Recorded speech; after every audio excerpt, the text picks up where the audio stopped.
Good morning, good evening. Welcome everyone to the next Gen 4 International Forum webinar presentation. Today's presentation promises to be a very informative presentation. It's different than our previous webinars. If you've joined several of the GIF webinar presentations, you're in for a treat today. We have several videos.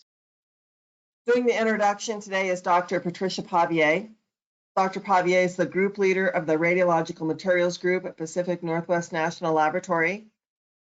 She's the National Technical Director of the Molten Salt Reactor Program for the Department of Energy, and she's also the chair of the Gen 4 International Forum Education and Training Working Group. Patricia. Good morning. Thank you very much, Bertha. Good evening. It's a pleasure to have with us Mr. Derek Colgan. He serves as the group leader for the Mechanisms Engineering Test Loop, METL, at Argonne National Laboratory. METL is an experimental facility dedicated to developing small to intermediate scale components for sodium fast reactors. The METL team conceptualizes, fabricates, and demonstrates equipment and instrumentation and assists scientists and engineers who conduct experiments in the METL facility. Previously, Derek was the lead test development engineer for a leading lubricant and additive manufacturer. In this role, he created a mechanical testing laboratory for compressor lubricant evaluation, managed capital expenditure projects, and served as a technical expert. Derek received his Bachelor of Science and Master of Science degree from Purdue University. He's a licensed professional engineer and a certified LabVIEW architect. So without any delay, Derek, I'm going to give you the floor. I thank you very much for volunteering to give this presentation. Thank you. Thank you for the introduction and having me today. So I'll be going over the Mechanisms Engineering Test Loop, or METL program. And it really spans across 3 buildings. What you're seeing in the video to the right is a fly-through of a point cloud of Building 308, which houses the flagship facility. But as I was kind of introducing there, we do expand over multiple buildings throughout Argonne's campus. Our primary mission is to advance sodium fast reactors, and very broad general term there, but again, it could be anything from new equipment like fuel handling, machinery, to instrumentation, as well as even processes such as purifying the sodium or measuring sodium oxide concentration, which is our primary contaminant of concern. And we don't stop there, realizing that these Gen 4 reactors will require people to actually operate and maintain them. So we can also serve as not only a proving grounds for technology, but also a training platform to ensure that the next generation to operate and maintain these reactors are knowledgeable in the processes and sodium technology. The other bullet I'd like to make is the fact that, at the end of the day, we all want the same thing. We want, large, widespread commercialization of Gen 4 reactors. So wherever throughout the life cycle support we can be of assistance, we make ourselves available. So whether that's design, manufacturing, and building our own experiments internal that we believe will support sodium fast reactors, we execute that, as well as doing our own testing and analyzing the data and reiterating those tests. And then again, coming back to that concept of handling something from cradle to grave, we also decontaminate test articles that have residual sodium and can do post-test analysis and inspect certain components if desired.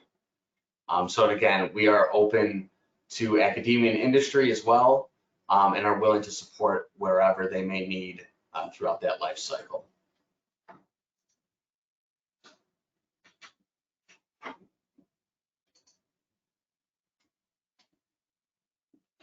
Sorry, I'm a very impatient person for the delays in the slide transition. So the flagship facility overview, as I mentioned, you saw a point cloud of Building 308, which houses it. Currently, our sodium inventory is around 750 gallons. The footprint is listed there and is on 2 levels. So we have a mezzanine that houses the test vessels, and we are expanding. So we're in the process of adding another test vessel, and we have the capability to add an additional 3 test vessels or potentially just a test loop. So again, one thing that I'm going to reiterate throughout this presentation is the fact that METL from conception was designed to be very flexible, as we don't know what's going to come through our doors to test, again, either instrumentation or components. So we want to remain as flexible and dynamic as possible so that we can accommodate whatever an experimentalist may need. To house tests or experiments, we have 4 test vessels, 2 that are a nominal 50 gallon and 2 that are a nominal 150 gallon. They have respective operating temperatures of 538 Celsius and 650 Celsius.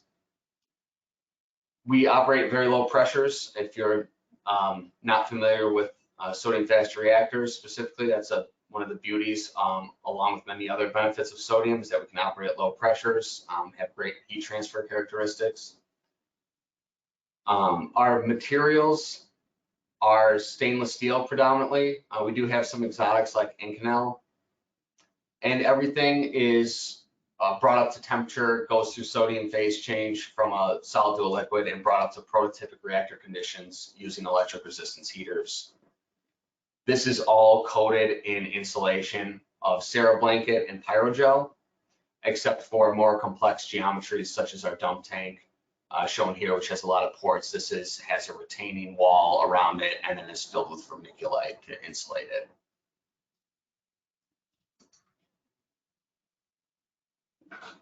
Again, just going through some component highlights. Everything was designed to relevant industry codes. Our vessels shown here are what I like to call our vessel family. We're designed to boiler pressure and vessel code, and our piping was designed to ASME B31.3 process piping code. Just to show you an example here, right now they look much differently. They're coated in heaters and insulation. But one thing I'd like to drive home is that, again, going back to that accommodating nature of it, is that if an experimentalist can conceive of a test that they'd like to operate that requires a prototypic molten sodium environment, all they have to do is design it to one of these flanges. We'll extract this blind flange and replace it with a flange that has their experiment, and then we're able to fill these test vessels with sodium so that they can conduct their test.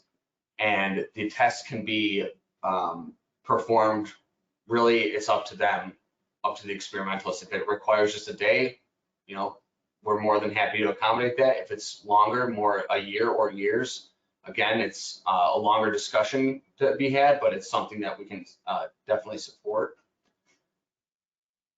We also are able to operate these vessels independently of one another by using welded bellows stainless steel valves, an example shown here.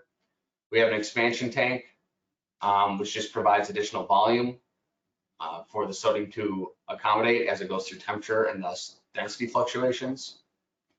We have the ability to maintain our sodium purity, as I alluded to earlier. Sodium oxides can increase corrosion rates of our piping and vessels, and to ensure longevity, we filter out those sodium oxides and collect them in this cold trap. And we also have the means to provide experimentalists with just a static pool of sodium, or we can actively flow sodium through these test vessels if their experiment requires it by using our annular linear induction pump. We have a lot of instrumentation and control. Again, I'm not going to go through all the bullet point lists here, but well over, we have hundreds of thermocouples to monitor temperature throughout the system, a dozen or so pressure transducers that to go up to these high operating temperatures. They have a diaphragm and then a diaphragm line filled with a sodium potassium alloy to transmit that pressure. We have are basically monitoring all of the electrical key parameters of the heaters. So there's a lot of electric meters monitoring their condition. Everything's backed by uninterruptible power supplies, pumps, and blowers. We have blowers to cool the sodium, and electromagnetic pumps to drive the sodium through the system. Those are all variable speed or variable frequency drive. And then we also have some commercial flow meters as well, and some ultrasonic flow meters as well as electromagnetic flow meters. Another kind of nice aspect of using a molten metal as a working fluid is being able to use this electromagnetic equipment, especially something as reactive as sodium, to ensure that we don't have to use seals and we don't have to have any moving parts and nothing in contact with the working fluid. Now we'll see if this works. I pre-recorded a virtual tour, and so we'll see if it works being played in embedded in this PowerPoint. If not, please be patient with us, as we will then transfer control or the sharing of my screen to my desktop here, and I will give you a live virtual tour.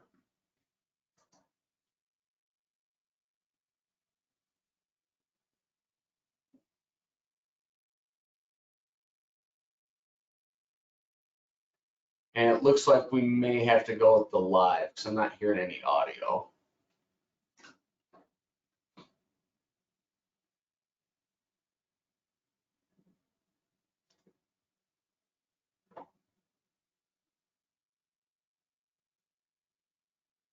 Berta, can you allow me to share my screen?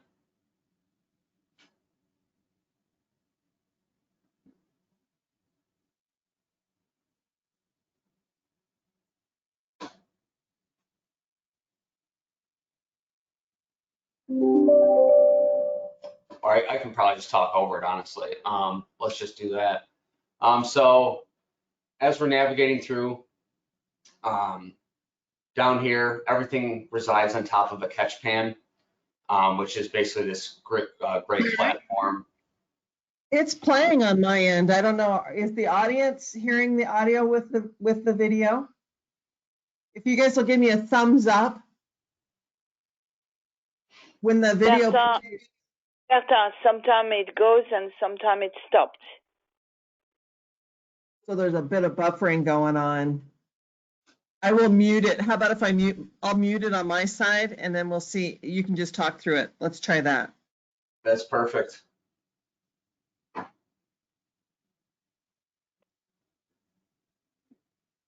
Okay, so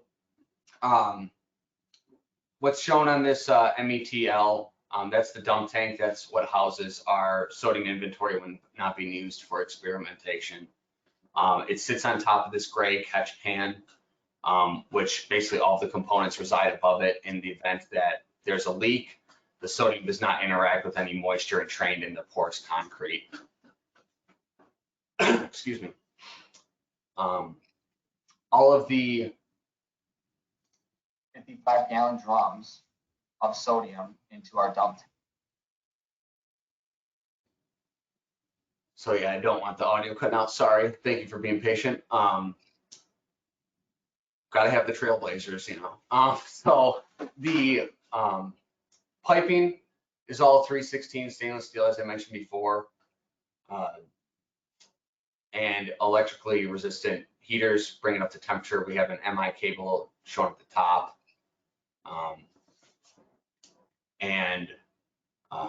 Again, what's kind of neat about it is that because it goes through such drastic temperature differentials, is that the piping system is effectively floated. It's not anchored to anything. So you'll see kind of spring cans and trapeze and other piping supports to ensure that it's supported but allowed to freely expand and contract. In fact, it'll grow about 5 inches or so, the stainless steel piping will. I'm not sure if it's playing or not here. There, the cursor's moving around, I guess. So moving over,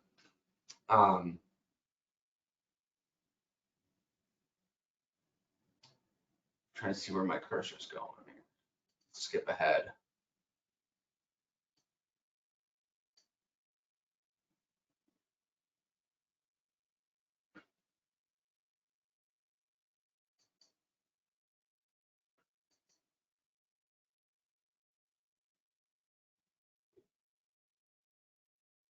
And then you'll see a lot of, yellow wires running through. Again, that's all of our instrumentation. A lot of thermocouples. The test vessels are shown kind of protruding through the deck plate of the mezzanine. And that's predominantly where a test would be conducted. However, we try to be, again, as flexible as possible. So we do have those operational tanks, such as the dump tank, the expansion tank. We do have ports on that that are available for, conducting experiments as well. Again, just to try to be as accommodating as possible, just because your experiment may not be suited for a test vessel and, you feel like the dump tank or expansion tank would be more accommodating given its geometry. Again, that's something that we could house. I think it feels like it's just replaying. So anyway,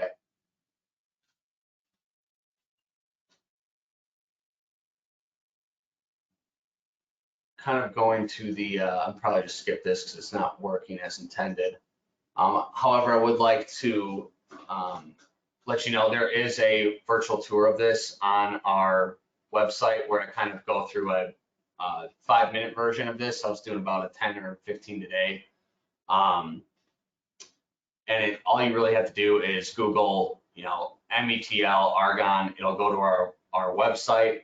If you scroll down to the bottom, there is a YouTube video of a brief version of this that goes through that. And if you want more details, again, feel free to reach out to myself or any of the other contacts listed on that website.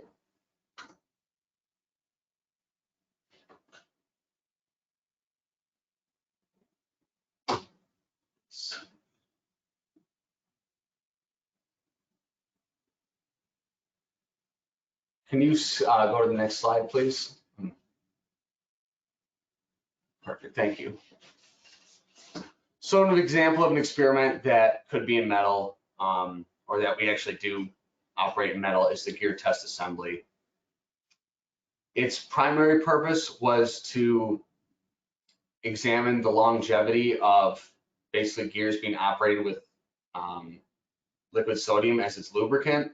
However, there's a lot of overreaching benefits of putting this equipment together and kind of auxiliary research initiatives, such as looking at different bearings and different seals, as it does have shafts that protrude through the flange to drive the gears, which are ultimately driven by these stepper motors up top by the flag.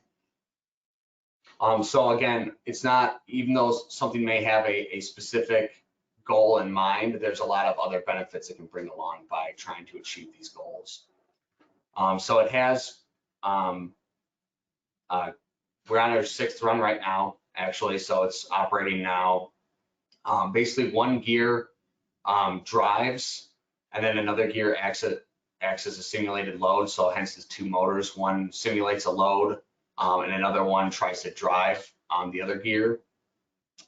And the purpose of that is really to simulate an in-vessel transfer machine actually extracting and inserting fuel rods.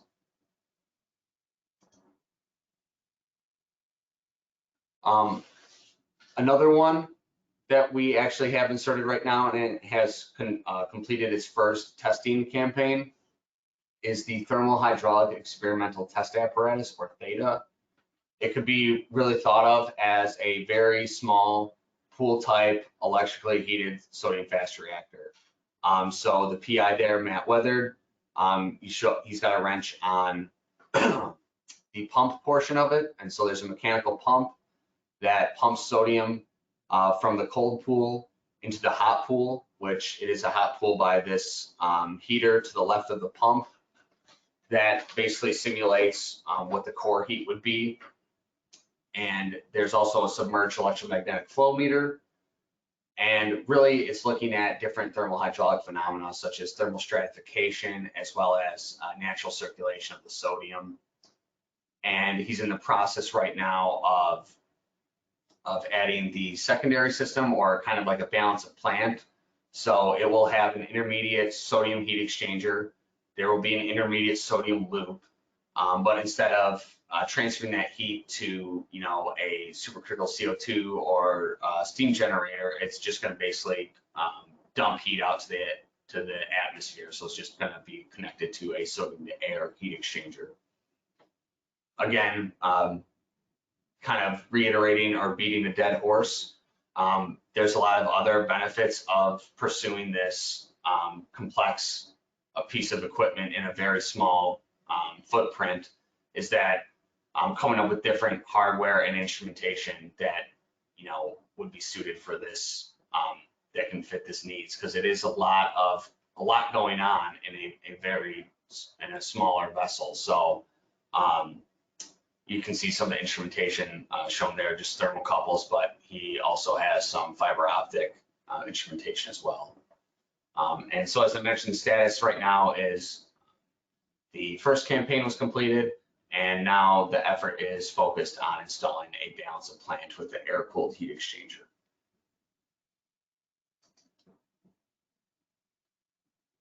Some example experiments in the work is FSTAR, which is shown being constructed here.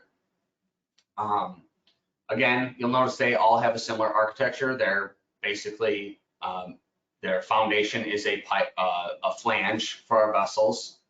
So again, coming back to that, that dead horse to beat it again is whatever you could conceptualize that attaches to one of these flanges and fits within the confines of the vessels. You know, we're more than happy to accommodate.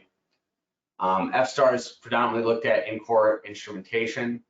And again, just to repeat myself there, the status of that is it's being constructed right now in the building 206 high bay on Argonne's campus.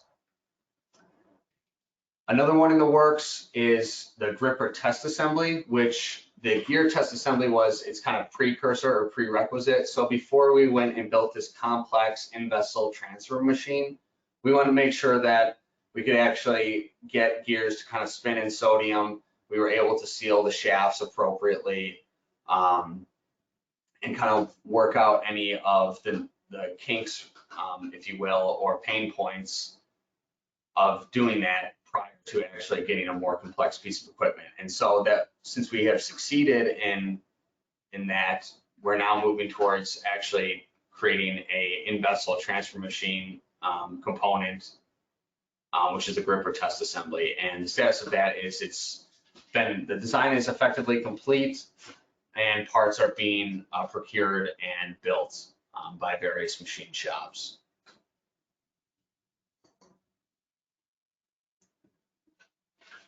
I mentioned before this life cycle handling sodium from cradle to grave, concept to completion. To have a robust alkali metal experimental program, there's a few things that go on behind the scenes. One would be our alkali metal scrubber. It's a 30,000 CFM blower located outside of the building, and it's ducted to the high bay, as well as a burn stall, which is shown in figure 1 here. The purpose of this scrubber is to pull out any of the smoke generated by a sodium fire in the event that metal has a leak. And so it's able to pull all the air out of the high bay, and with that, the smoke, treat the smoke by injecting water into the smoke stream and collecting that water, diluting the water so that clean air is discharged to the environment. And that is something that's regulated by the EPA here, Environmental Protection Agency. Also, we do controlled disposal. So you see an engineer there, Teddy Kent. He's actively taking an oxyacetylene torch and setting sodium on fire in the burn stall. And that's how we typically will dispose of or decontaminate equipment that has sodium or any really alkali metal in it, is we'll burn it. That's if we don't have to use it again. We have more gentle means of doing decontamination, such as a carbonation process, which effectively transfers humid CO2 to the test article in a reaction chamber, and the moist CO2 reacts with the residual sodium to create sodium bicarbonate, or baking soda effectively. So that's a very gentle process. So if the surface finish needs to be examined post-test, that's something we do. It's a little bit slower. Burning, we can pretty much get that done in a day, whereas the carbonation system, could take a week or longer. So again, really trying to be as flexible as possible. If you don't care about examining the test article afterwards, just want to recycle it, we'll set it on fire and then hit it with some superheated steam and decontaminate that way. But if it requires something more passive, we have the carbonation system, as well as we have an ethanol bath, and are currently working on a fourth system to help accelerate the decontamination process. Excuse me. One thing that you may, if you're familiar with sodium, and I've already mentioned that sodium oxide is our primary contaminant concern, you may be thinking, well, if you have to remove these flanges and replace them with one that has an experiment, you're going to have residual sodium in these vessels. What are you going to do about contamination? You're going to bring in the atmosphere, that's going to bring in oxygen. To minimize that impact, we have a flexible cask, or flexi cask, shown in figure 3, and just kind of a little bit of a sequence of operations. It's basically it's basically a glove bag that is hooked to our overhead crane. That also has kind of 2 gates on it. It's lowered over an experiment, attached to the experiment.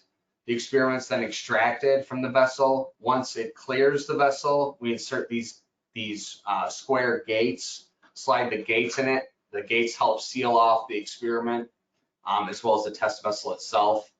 And that's kind of how we insert and extract equipment. To handle more reactive alkali metals, such as sodium potassium alloys, or NaC, we, probably a couple of years back or so, we got a brand new 4-port glove box. It says nitrogen on the side. That's a mistake. It is a argon glove box. And then we also have qualifying stations, realizing that, experimentalists put a lot of effort into their devices, and it's certainly not cheap. So before you get to the step of doing something costly and putting it in a molten sodium environment, we also offer qualifying stations, which are basically identical test vessels that are installed on metal, but you could insert your experiment there to qualify it prior to exposing it to sodium. So you could pressurize it if you have seals, to make sure the seals are working. If it's something that's kind of more on the hydraulic ends of things, from a hydraulic aspect, water actually works as a decent proxy for sodium.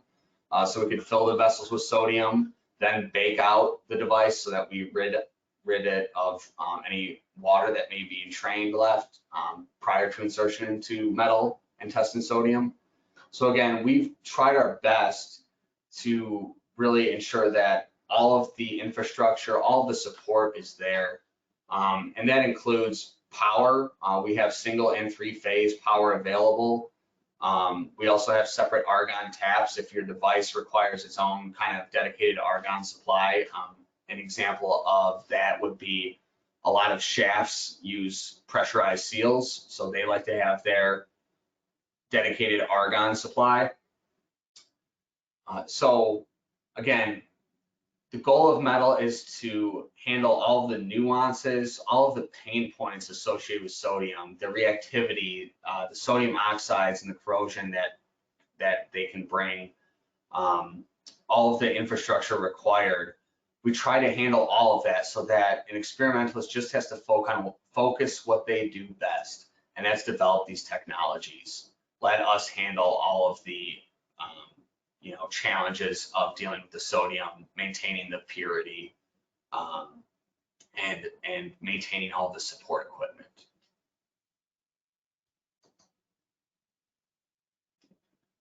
We also do outreach. I also already mentioned, if you want to see a virtual tour that's about 5 minutes long, that will go through the entire facility. I just don't, that it's for a more general audience. The fact that it's a Gen 4 webinar here, I was going to go into quite a bit more detail, as we all have a common background of the trying to accelerate the adoption of the next generation of nuclear reactors. So anyway, there's the external website, there's progress reports in there, so you can kind of track how METL was developed throughout the years, what we did differently, lessons learned. There's a virtual tour as well as a promotional video that just kind of does a few key highlights. If you don't want to spend 5 minutes, you can spend 30 seconds and have some key takeaways with that one. There's also sodium resources. Argonne historically did a lot of sodium research, and a lot of that unfortunately was lost over the years.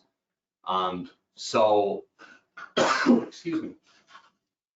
So another thing that we try to do is revitalize some of that, or I should say, regain some of that knowledge that was lost, but also provide the resources for other people that would like to develop sodium technologies. So if you're interested in thermal physical properties of the sodium, we have resources for that. Material compatibility, that's all on our website. Want to make sure that's readily available.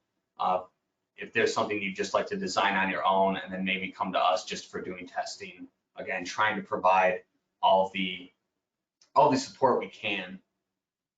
We've also done some collaboration that I guess you wouldn't necessarily think METL would be used for, but experimentalists have used our data as an example to transmit, and by basically using our data as an example, encrypting it, and then using a quantum key to decrypt the message. The goal behind that was basically, if reactors are operated remotely, that you would need to ensure that data is transmitted in a secure fashion. And given the security that quantum computing can provide, you could send the key to decrypt the message with a quantum key, and to decode it to ensure that you have a secure transmission of data. So we helped assist in that. We've also done quite a bit of work with anomaly detection as well. Other experimentalists have just taken our operational data. So not even data that would be historically used for experiments. It was just for us to track the facility's health and monitor its condition. That was also leveraged for anomaly detection, verification as well. A lot of them are very much real world too, such as detecting an anomaly in cold trap operations. So a commercial plant would need to have a cold trap to, again, remove these sodium oxides from the bulk material. So we try to make sure that everything is relatable or cross-cutting as possible. We do webinars like this, as well as host internships every now and then. So again, I know I've already probably hit all of these bullet points, but again, just to kind of summarize that it is an ecosystem. We do handle things from concept to completion. We try to be as client-driven as possible. So, again, we all want the same thing.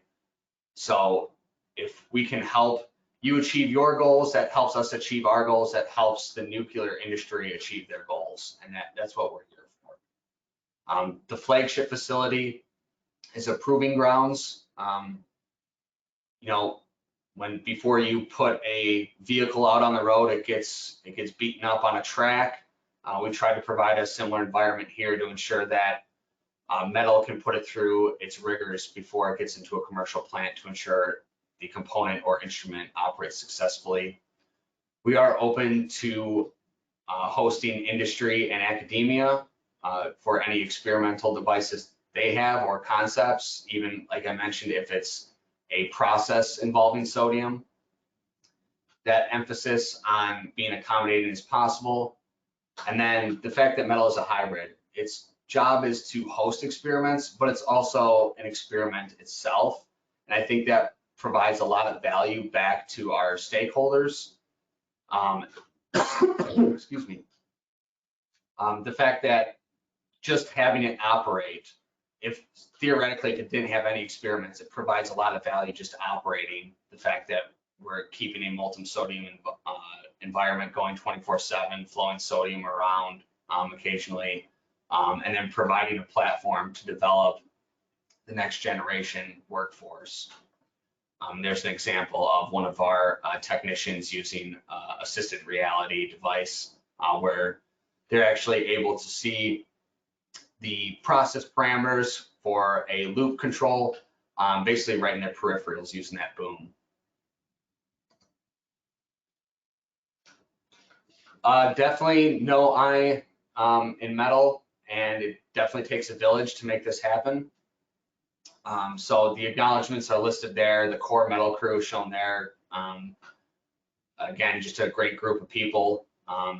I would beware of the guy with the orange hard hat, but the rest of them are all good guys. And we are sponsored by the National Reactor Innovation Center, NRIC, and are managed by the Department of Energy, U.S. Department of Energy. And thank you again for your patience with going through some of the technological aspects of this presentation. Your patience, again, I can't thank you enough. I hope you found this webinar informative, and thanks for the opportunity. Thank you. Thank you. I apologize that things don't go as well sometimes in the live broadcast as they did during the pre-recording testing phase.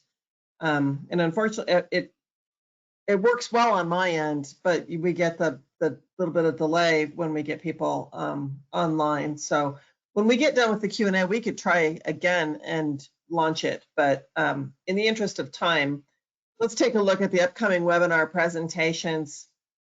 In January, a presentation on the molten salt reactor fuel cycle and thermodynamics simulation. In February, we have a presentation on the safe final disposal of spent nuclear fuel in Finland. We do have a presentation planned for March. The details are still being worked out on that. But in April, we have the overview of nuclear graphite R&D in support of advanced reactors. So watch for more information on the upcoming presentations. Patricia, I'll turn the time over for you to talk about the Gen 4 picture research.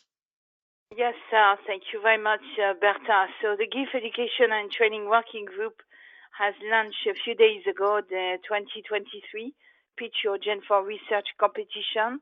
So if you are, or if you know, a PhD student or a postdoc or a junior scientist engineer working on a Gen 4 reactor system or a cross-cutting subject, we're inviting you to submit an executive summary of 750 words until the 15th of January 2023. We'll be selecting the best 20 to 30 summaries based on different criteria like originality, relevancy for GIF. And these candidates that will be selected will be asked to pitch their research through a 4-minute video. The first winner will be invited to attend a GIF event in 2024, and all travel expenses will be reimbursed on the OECD NEA basis. The two winners and best winner for the popular vote will also be invited to present a webinar on their research. So thank you very much, Bertha. You're very welcome. So there's the details. That is available in your handout pane. You can download these 2 slides on the picture research, so you can email them to colleagues, etc. that share that information. Yes, please spread the word out. And you can also look at the 20 videos that were put on YouTube and Bilibili platforms from the competition in 2021 that can give the juniors some ideas also what we're looking for. It's a way for us to advertise advanced reactor systems across the world and to reach out the public as well. Great, thank you. So I do see some questions. Derek, the question pane should be accessible to you. You can undock it so it gets a little larger. The first question is, what is the flow rate and pressure capability of the ALIPS? The ALIP right now is mostly constrained by our flow meter downstream of that, which has a maximum output of 10 gallons per minute. So it is higher than that. But it does saturate our flow meter. So I couldn't tell you what it can actually do. However, I can send you if you reach out to me, I can actually send you a link. It is a commercially available pump. Thank you. The next question is, do you utilize metal for any specific SFR like VPR, natrium, and so on? So we've had a couple industry partners back when VTR was, rolling down the road. We had some experiments in the works to test in it. We try to be engaged with TerraPower as much as possible, and we also have collaborated actively with Oklo.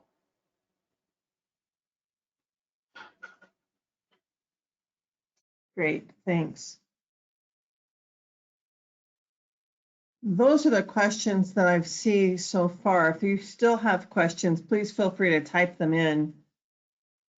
We do have time remaining. Do you want to try to play that video? I don't know that it will record if we play it off your desktop, but certainly the virtual tool would be viewable as you're playing it live. People should be able to see it. If the attendees stay on, yeah, I'm more than happy again to kind of provide. I'll try to provide new information and not just repeat myself. But yeah, if the attendees stay on, I'll do it.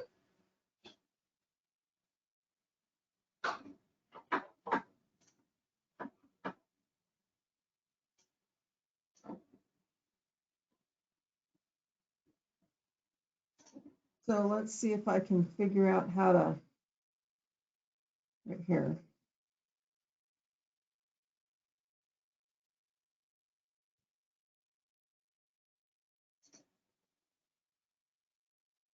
So we should be able to share your screen.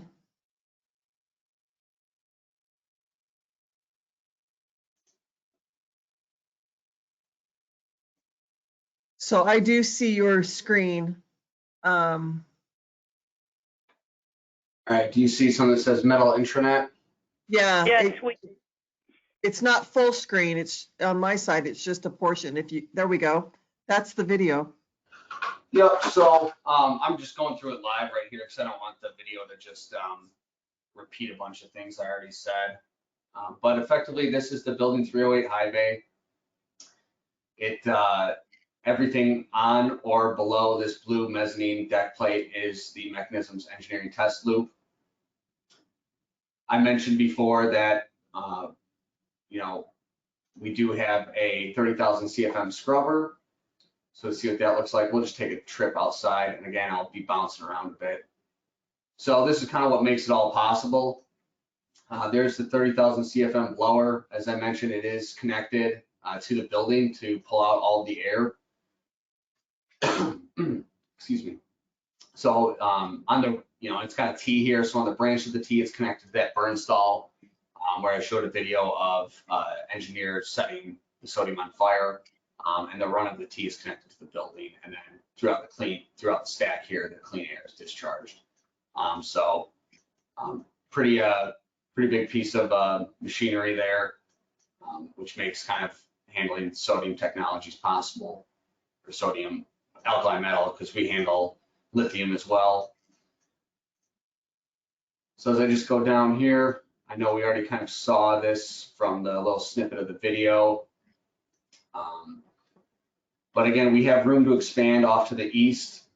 So what you see here, again, if you have a grander vision and you're like, hey, I have something that I'd like to test that doesn't fit in any of your vessels. I want to do something that just attaches to the loop to flow sodium through it, or to get my own larger vessel. It's really not out of the question, as we do have room to expand to the east and have additional ports to tap off of the main loop. The piping is that runs through here is Schedule 40. Our piping sizes range from 3/4 inch, 1 inch, and 1 inch, or sorry, 1.5 inch. Our cold trap is shown there. It'll kind of bounce around.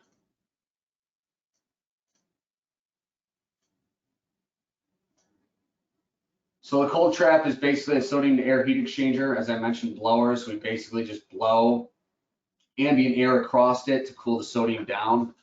As the sodium temperature decreases, so does the sodium oxide solubility. And so the sodium oxides precipitate out of solution and collect in this vessel here. And this is what I would consider our only real consumable vessel, in the fact that eventually it will become full of sodium oxides, and that event will freeze these lines and cut it out and weld in a brand new one. As I would say 99% of our construction is full penetration welding. We do have some gray lock fittings, which are our mechanical fittings that we use to attach pressure transducers, and our annular linear induction pump is gray locked in as well. It's kind of tough to see there because the lighting's not great, but that's where the A-lip is at. We have 2 additional electromagnetic pumps. They are conduction based. So they're just single phase AC. There's the pump there, and there's its respective flow meter. This one is for the plugging meter, which has a similar operating principle as the cold trap, but instead of filtering out sodium oxides, its job is to measure the concentration level in the bulk sodium. And so it has its own dedicated pump. The cold trap has its own dedicated pump, and all of the vessels share that annular linear induction pump. Again, so that we can have multiple configurations, different modes of operation, to ensure that we can support whatever an experimentalist needs, and or not impact in an ongoing experiment. That we can be very versatile in our configuration. So let's go ahead and just bear with me. I'll jump up to the second level.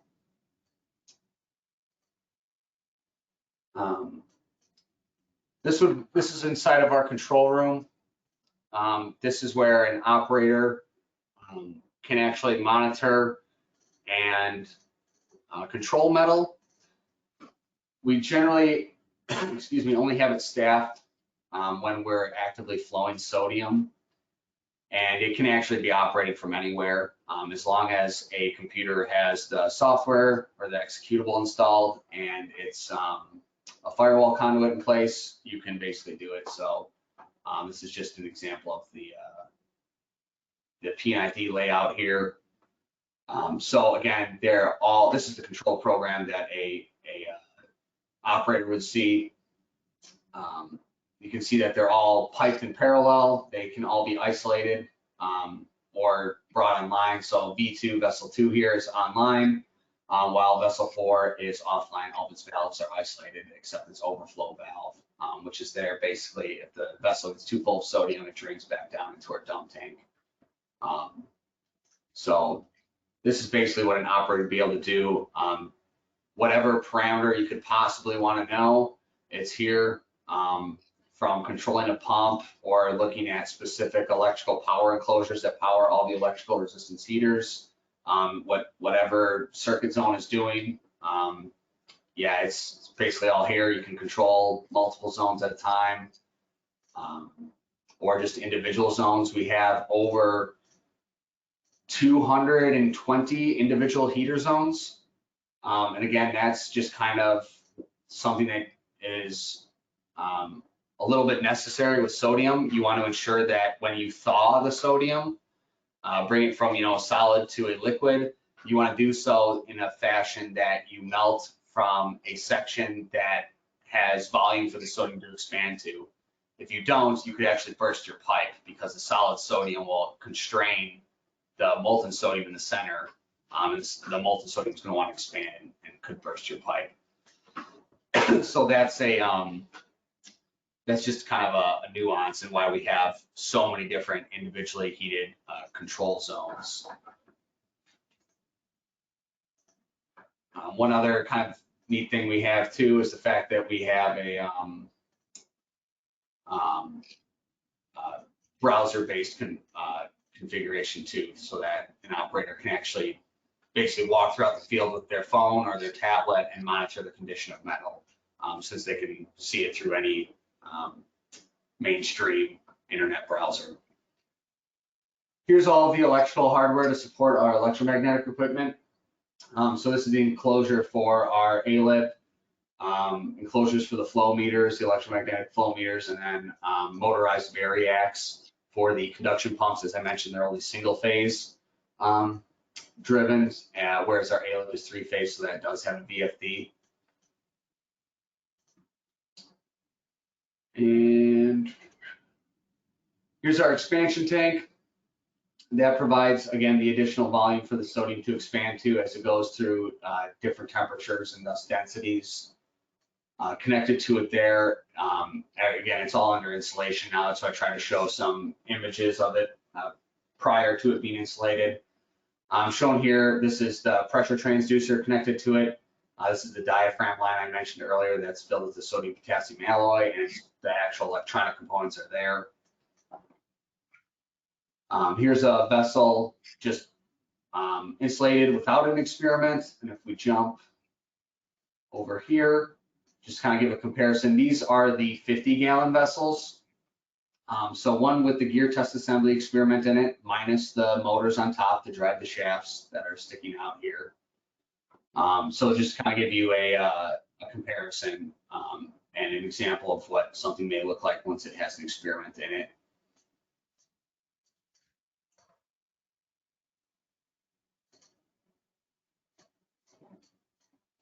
We do have some area or so to, yeah, you can see this back in the COVID control days. We do have area to do assembly, also have some real estate to add data acquisition controllers and other support equipment. Again, this is all to support the motors of the gear test assembly. This is a 150-gallon vessel and it's twin here. This now houses the thermal hydraulic experimental test apparatus, or THETA, which I mentioned is a miniaturized pool type kind of electrically heated SFR.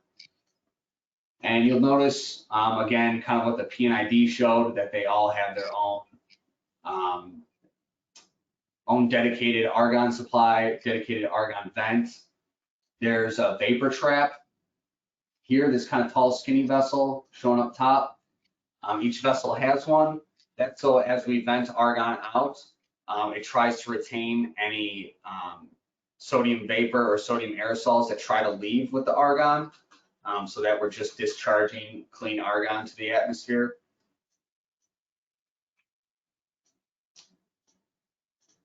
As I mentioned before, we are expanding, bringing on a new test vessel. This is another 50-gallon test vessel we're bringing on. I mentioned earlier that we have a gentler process for removing residual sodium. This is our reaction chamber for the carbonation system. Again, you'll notice it's got a flange on it. We basically take this equipment off and put in a flange that has an experiment in it. Over here, it's kind of difficult to see. But on this mezzanine here, maybe I can jump to it. I can. See that image. Sorry if you're getting dizzy. So on this mezzanine, because it does have a column of water, we wanted some kind of separation between that and our sodium facility. So here's the column of water. We basically just take a cylinder of CO2 and bubble it through the column of water to deliver humid or moist CO2 to that reaction chamber to create sodium bicarbonate with the residual sodium. And then here's that burn stall I mentioned, where we actually do a more irreversible decontamination process of setting it on fire with an oxyacetylene torch.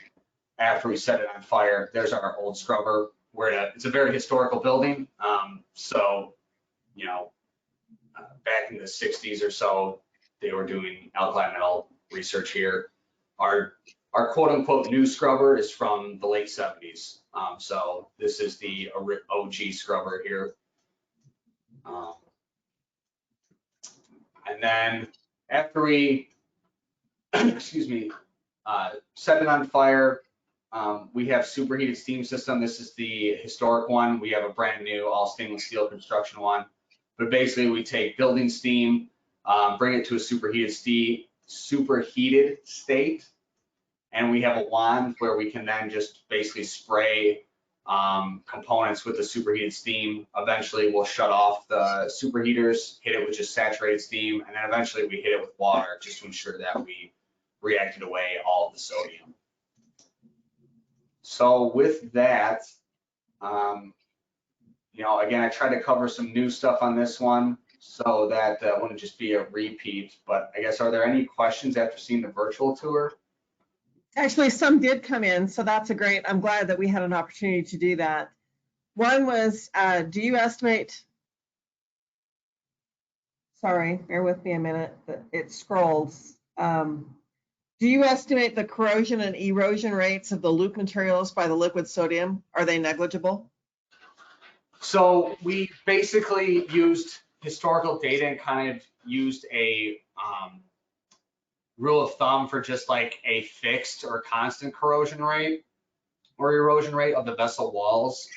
I don't know that number off the top of my head. Again, feel free to email me and I will get you that information. But basically just assumed a fixed one because we are controlling our sodium oxide concentration. Sodium's actually not very corrosive if you can maintain that purity. When we clean a lot of these parts, it looks brand new. It looks better than if water was sitting in it. The stainless is still shiny. That's I guess, you know, circling back to the value that we can provide is that we maintain that sodium oxide purity for people so that they don't have to worry about that. And again, focus on technology development. Thank you. Derek, have you seen any equipment failures along the way? Equipment failures.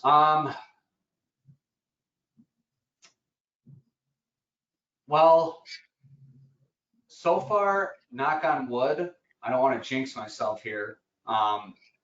It's been pretty robust. We have not had a breach yet. And again, I think that goes back to the high pedigree of construction and quality assurance we put on the facility. Again, full penetration welds. We did NDE on every single weld. We did an X-ray on every weld.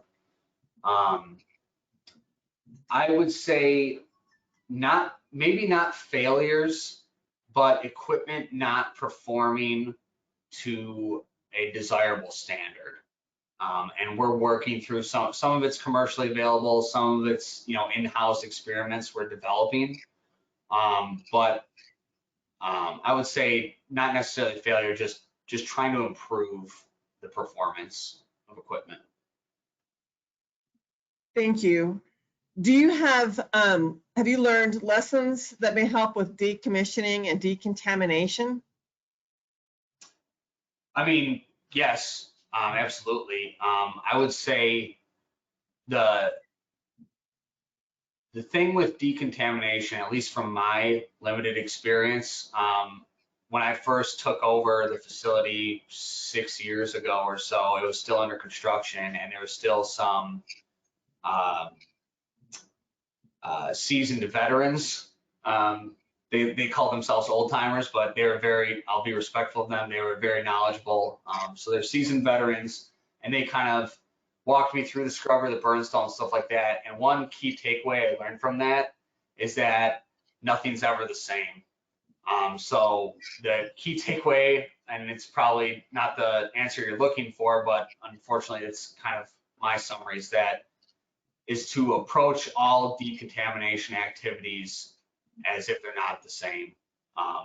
Again, depending on the component, you may not, I guess here's an example, right, is if it's a vessel filled with sodium, my go-to would be, I'm going to set it on, and I don't need to reuse that vessel, I'm gonna set the sodium on fire. But if there's small channels in there, or say it's a heat exchanger or something like that, I could try to set it on fire, I could try to drain it, I may not be successful though, and I may just go straight to superheated steam, or I may go to an ethanol bath. So yeah, very long answer, I'm sorry, but I guess that would be my key takeaway, is that each decontamination activity is its own animal. Thank you. In your sodium treatment process, about how much sodium are you able to treat at a time, and over what duration does the treatment take? So they've done some research in the past. Basically, it's a kind of exponential decay of sodium concentration, or sodium oxide concentration. And basically, after you reach 5 turnovers of sodium flowing through the cold trap, you have reached your purity level. And so by 5 turnovers, just to clarify, if I have, a 50-gallon vessel I want to purify, I would have to flow, 250 gallons through the cold trap, and then basically my purity set point would have been reached. I could keep turning over, but I'm not really going to make a dent. I'm going to be, I'll get a little bit lower, but not fairly negligible gains. So we can flow sodium through our cold trap at a rate of 2 gallons per minute right now is the max, and that's dictated by the pump. So, and again, it depends what vessel we filled as far as like the duration goes, because if we fill a larger vessel, it's going to take us a longer time to get 5 turnovers. Thank you. Have any tests been performed for line breaks? I guess I'm not entirely sure the specifics of that question. I guess I'm going to interpret that as do we have any leak detection? We do not have active leak detection on the piping. So theoretically there could be again, it's all welded, so fairly unlikely. So, but theoretically, I guess there could be a very small leak somewhere. On mechanical fittings, we haven't had a leak yet. That's where I would suspect if we do have one, that's where it's going to be. But we have not had one yet, and we do not have active leak detection technologies at the moment. I think that's a good area for research to get something that's economically viable and robust enough for a commercial grade application. That's just my 2 cents. Did that answer the question? I don't know if they can follow. We'll see, yeah. For sodium treatment in a vessel with moist CO2, is there any control system such as vessel pressure and/or CO2 flow rate? Yeah, so the control is on the flow rate of the CO2. The water column I showed, we heat that up to about 80 Celsius, and that's just to increase the solubility. But even assuming that the CO2 is fully saturated with water as it leaves that column and is introduced in the reaction chamber, it's a very small amount of water it actually carries with it. But flow rate is definitely one parameter we can control the reaction with. And then how we monitor it is downstream is really monitoring the oxygen concentration of the exhaust from the reaction products or the exhaust of the stream, and the hydrogen levels. And so our key stop is when we start seeing too much hydrogen concentration from the reaction, then we'll either slow things down stop it, or if it gets too severe, which has not happened yet, and I honestly don't think it's physically possible for it to get out of control, given the very small amount of moisture it can carry. But we do have the means to flood it, or not flood it, it's probably a bad term, but basically replace the CO2 with argon to inert the environment. Thank you. Thank you to everyone who stayed on with us. I think it was well worth the time. You can tell from the number of questions that came in after the virtual tour. Thank you, Derek, for your patience and innovative flexibility to present that. I apologize again for the delays that prevented that from just playing as the pre-recorded tour. Those are the questions that have come in. Again, thank you for sharing your expertise in the facility. Patricia, thank you for all of the work that you do to bring us these presentations and to keep the technology moving forward for the research. It's tremendous. And thank you to everyone who joins. Without your participation, I don't know that we would have the motivation or the momentum to continue presenting all of this great technology. Yeah, thank you very much, Berta, and thank you again, Derek. And I take this opportunity to wish everyone a happy holiday season.